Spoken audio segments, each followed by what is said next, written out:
Dewasa ini kita pastinya mengenal apa itu teori. Menurut James L. Gibbs, teori merupakan kumpulan pernyataan yang memiliki kaitan logis, menjadi cermin dari kenyataan yang ada mengenai sifat-sifat atau ciri-ciri kelas, peristiwa, atau benda.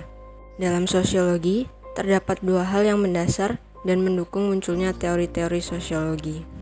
Dua hal tersebut adalah adanya kekuatan sosial dan kekuatan intelektual yang muncul pada kurun waktu tertentu. Memasuki era modern dan postmodern seperti saat ini, sosiologi terus berkembang. Dan pada penjelasan kali ini, kita akan membahas salah satu tokoh sosiologi modern terkemuka, yakni Erving Goffman. Goffman lahir di Manville, Alberta, Kanada pada 11 Juni 1922. Goffman berasal dari keluarga keturunan Yahudi Ukraina yang berimigrasi ke Kanada. Ia mendapat gelar BA dari University of Toronto pada tahun 1945.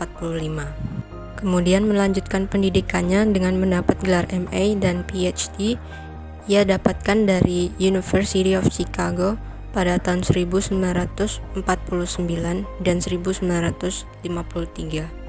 Tahun 1958, beliau menjadi profesor di University of California, Berkeley, dan pindah ke University of Pennsylvania di tahun 1968, serta menerima Benjamin Franklin Chair di bidang sosiologi dan antropologi. Pada dekade 1980-an, ia mencapai puncak kejayaannya sebagai teoretikus sosiologi yang cukup dipandang, di mana ia juga terpilih sebagai Presiden American Sociological Association. Hanya saja Goffman tidak bisa mengemban amanat tersebut akibat penyakitnya yang semakin memburuk, dan pada akhirnya ia meninggal pada 19 November 1982. Meski demikian, karya-karya dan pemikiran beliau tetap dikembangkan serta dijadikan pedoman generasi-generasi ahli mendatang.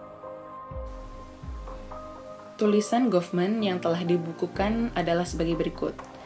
The Presentation of Self in Everyday Life monograph pada tahun 1956, kemudian Encounters, Two Studies in the Sociology of Interaction tahun 1961, kemudian ada Asylums, Essays on the Social Situation of Mental Patients and Other Inmates tahun 1961, kemudian Stigma, Notes on the Management of Spoiled Identity tahun 1963, kemudian Behavior in Public Places, Notes on the Social Organization of Gatherings tahun 1963, dan Interaction Rituals, Essays on the Face-to-Face Behavior tahun 1967.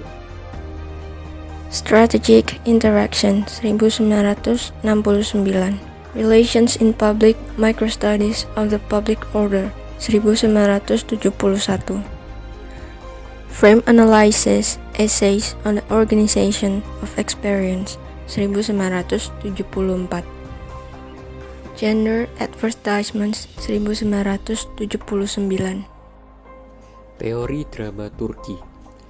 Menurut Erving Goffman, teori dramaturgi merupakan sebuah panggung sandiwara di mana terdapat individu yang menampilkan sebuah karakteristik di depan panggung atau front stage. Akan tetapi, tidak sesuai dengan karakteristik asli atau backstage yang dimiliki oleh individu tersebut. Erving Goffman dalam buku The Presentation of Everyday Life tahun 1959 menyebutkan bahwasannya dramaturgi merupakan sebuah teori dasar yang membahas tentang bagaimana individu menampilkan dirinya di kehidupan sosial. Dalam teorinya tersebut, Goffman memusatkan perhatiannya pada interaksi tatap muka atau face to face. Seorang individu dapat menampilkan mengenai dirinya dengan berbagai macam cara di depan individu lain. Akan tetapi, kesan yang ditangkap oleh publik dapat berbeda. Ada yang meyakini penampilan dari individu tersebut, ada juga yang sebaliknya. Dalam teori dramaturginya, Goffman menyatakan bahwa terdapat banyak kesamaan antara pementasan teater dengan berbagai jenis peran yang dimainkan dalam interaksi dan tindakan keseharian. Dalam hal ini, interaksi yang terjadi terlihat sangat rapuh, dipertahankan sebagai hasil dari kinerja sosial. Kinerja sosial yang buruk merupakan ancaman terhadap interaksi sosial sebagaimana yang terjadi dalam pertunjukan teater. Goffman melanjutkan bahwa dalam panggung teater terdapat panggung depan atau front stage dan panggung belakang atau backstage. Sama juga bahwa semua interaksi sosial terdapat bagian depan atau front region dan bagian belakang atau back region. Sedangkan aktor di balik pentas maupun kehidupan sosial tersebut sama-sama menarik perhatian. Hal ini dikarenakan penampilan kostum yang dikenakan dan peralatan yang digunakan. Masing-masing aktor dapat berganti peran dan memerankan peran masing-masing. Teori dramaturgi ini memusatkan perhatian pada aktor tindakan dan interaksi. Seperti anggapan Goffman bahwa hidup ini bak sebuah drama, di mana ada panggung depan untuk pertunjukan dan panggung belakang untuk menjadi diri yang sebenarnya. Banyak peristiwa yang relate atau sesuai dengan teori dramaturgi Goffman ini, apalagi pada kehidupan ruang publik. Salah satu ruang publik yang sering menjadi tempat seseorang untuk menjadi panggungnya ialah tempat yang mewah, eksklusif, dan mampu menaikkan status sosial mereka. Contoh yang akan saya ambil ialah tren update story dalam satu sosial media yang saya ambil Instagram, yaitu Instastory, yang mengunggah segala mobilisasi seseorang khususnya ke tempat-tempat yang beken dalam tanda petik. Dunia media sosial memang penuh dengan sandiwara, tetapi tidak sepenuhnya. Dengan adanya wadah untuk membuat pertunjukan serta atribut yang mendukung, maka Goffman pun sudah membuktikan bahwa dua perangkat ini mampu menunjang individu untuk melakukan sebuah peran. Segelintir orang menggunakan sosial media yang mereka miliki untuk menaikkan derajat status sosial mereka, yaitu dengan mengunggah foto maupun video pada Instastory. Dengan mengunggah konten yang berada di tempat-tempat yang high class sebagai panggung depan atau front stage, mampu membuat seseorang lebih percaya diri.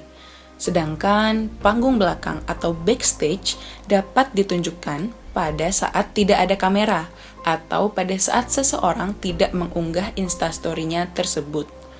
Kebanyakan orang tidak ingin untuk menunjukkan atau mengunggah kehidupan asli mereka dalam artian yang tidak sesuai dengan ekspektasi dan standar masyarakat dunia maya yang kita tahu begitu glamor, trendy, dan tidak nyata.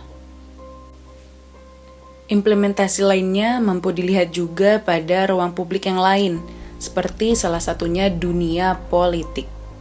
Seperti yang kita tahu, sangat banyak politisi yang mengumbar janji manis pada panggung depan yang mereka gunakan pada saat kampanye, tetapi pada nyatanya oknum politisi tersebut malah melakukan tindakan-tindakan yang tidak sesuai dengan janji mereka, yaitu korupsi.